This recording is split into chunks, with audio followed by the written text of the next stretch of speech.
جگہ ایسی چاہیے تھی جہاں کہ میں اپنی بات کر سکوں.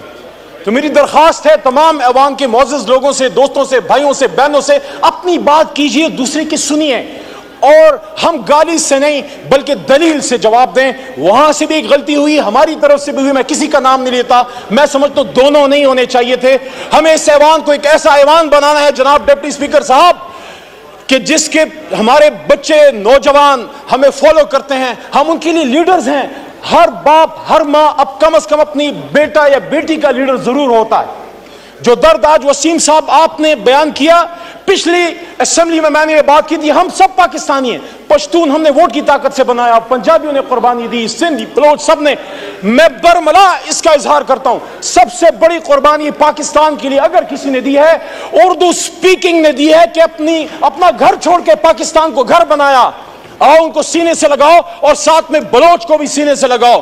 تو آج سے 10 سال پہلے ڈپٹی اسپیکر صاحب آپ کی فل توجہ آج مجھے چاہیے. آپ دیندار آدمی ہیں اور میں نے آپ کو ہمیشہ جائے نماز پہ اپوزیشن لابی میں دیکھا تھا.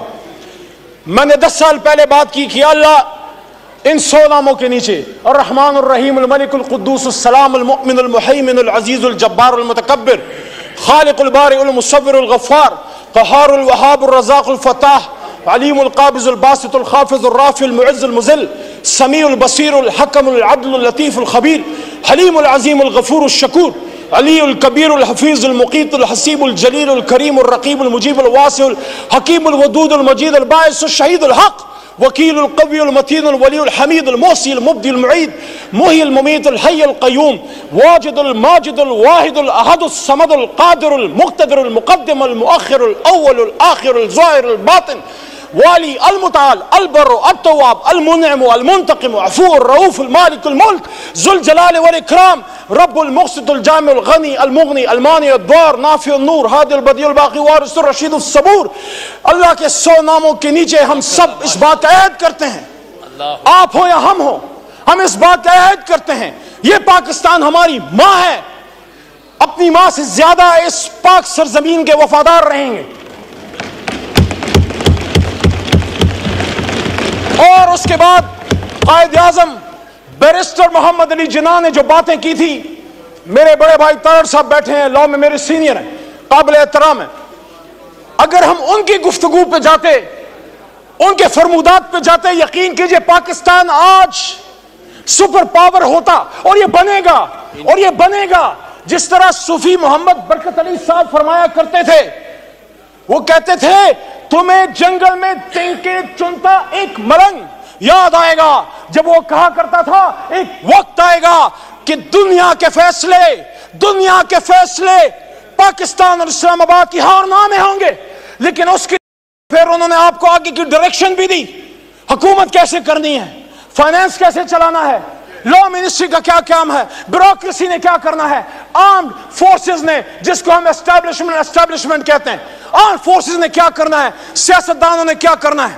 میں مقدمہ جمہوریت میں آگے بڑھنے سے پہلے بجٹ 2024 پہ ایک بات کرتا ہوں.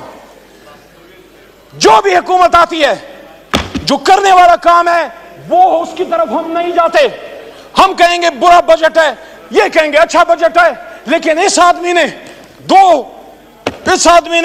1948 میں یہ بات کی تھی, اسٹیٹ بینک آف پاکستان کو سپیچ کرتے ہوئے, کہا تھا. اور یہ بات پاکستان کی فائنانس منسٹری 75 سال سے اپنے ویب سائٹ پہ, اپنے سینٹرل آفس میں, جب Asad Umar minister for finance ہوا کرتے تھے, ہم جب جاتے تھے میں دیکھتا تھا وہاں بڑا لکھا ہے, ہمایوں صاحب اورنگزیب صاحب بڑا لکھا ہوا ہے.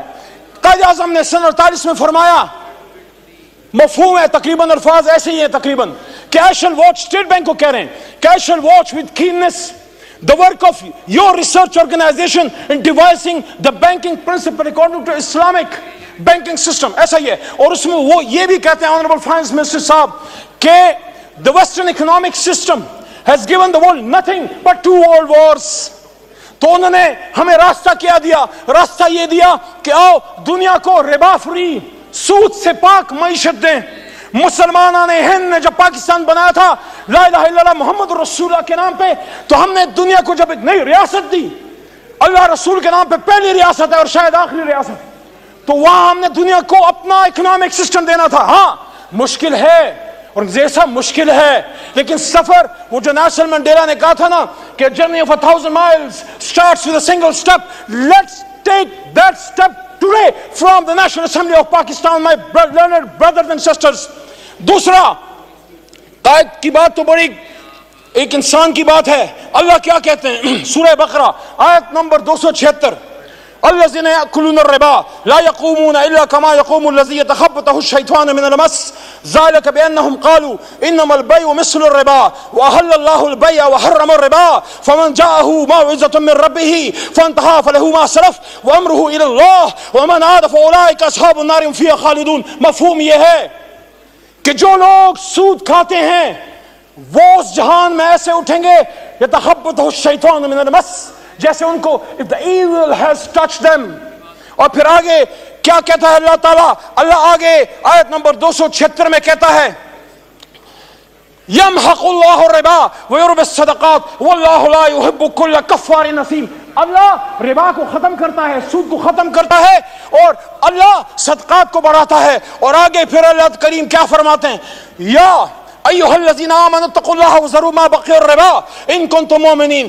اے ایمان والو, اگر اللہ سے ڈرتے ہو تو ربا کو چھوڑ دو, سود کو چھوڑ دو.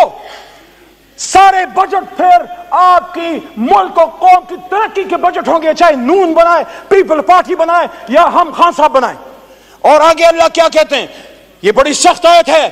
ڈپٹی اسپیکر صاحب مجھ میں جرت نہیں, آپ خود شاہ صاحب آپ خود صاحب تصوف خاندان سے تعلق رکھتے ہیں, آپ میں بھی ہمت نہیں, ہم میں کسی میں ہمت نہیں. اللہ کہتے ہیں یا ایھا الذین آمنوا اتقوا اللہ وذروا ما بقی الربا ان کنتم مؤمنین فإن لم تفعلوا فاذنوا بحرب من اللہ ورسولہ وإن تبتم فلکم رؤوس اموالکم ولا تظلمون ولا تظلمون. اور جو کوئی سود کرے گا وہ اللہ رسول سے جنگ کرتا ہے. ہم میں ہمت اللہ رسول سے جنگ کرنے کی؟ 75 سال سے جنگ کر رہے ہیں, پھر کہہ رہے غربت کیوں ہے؟ میری بہن نے باتیں کی, شازیہ مری صاحبہ نے, میں ان کے بات کو سپورٹ کرتا ہوں. ایک ریاست اسلام, ریاست پاکستان ایک اسلامی ریاست میں صلاحیت ہونی چاہیے to take along the underprivileged people with you, the impoverished people with you, those people who need our support. ہر کوئی تو پیروں پہ کھڑا نہیں ہے, ہم نے ان کو اٹھانا ہے, سینے سے لگانا ہے.